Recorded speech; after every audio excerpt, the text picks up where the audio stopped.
Ani badee bareedduu Oromoo bashannanatiyaa si jaalataas kottu bareedduu magaal biyyatiyaa jaalala kee garaa na dhukkubee aadaa manatiyaa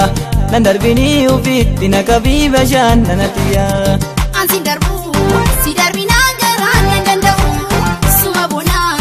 walitti jaalala kanaan ta'u maali komii jaalali kee xiqqoo kee hanga'u ifa mataa bada bonaa lamu ansi ga'u bada bonaa lamu ansi ga'u bada bonaa lamu ansi ga'u bada bonaa lamu ansi ga'u bada bonaa lamu ansi ga'u.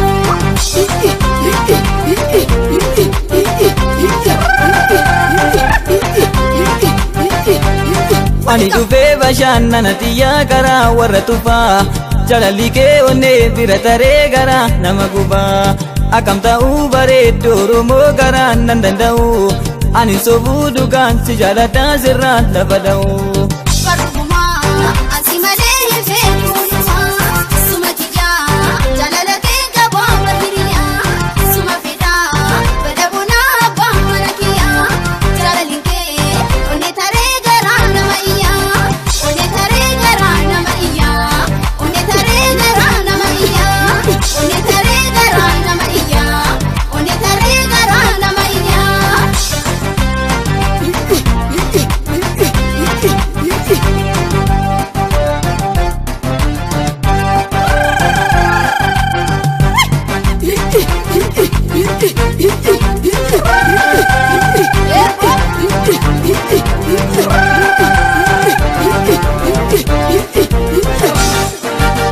Ani argee bareedduu Oromoo kumbulullee martiin lafa ga'u si agarraan qalbiin si majetti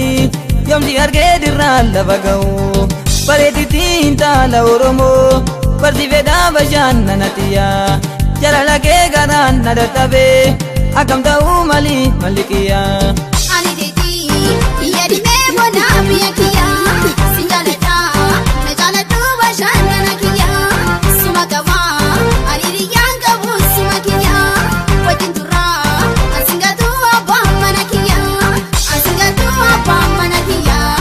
ansingatuu abbaan mana kiyyaa ansingatuu abbaan mana kiyyaa ansingatuu abbaan mana kiyyaa.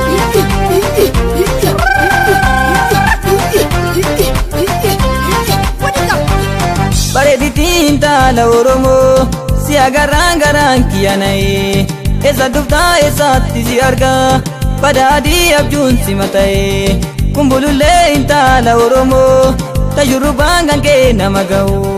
mee amma duulalii bada gurbaa xiqqoo malee gorrii nama na'u.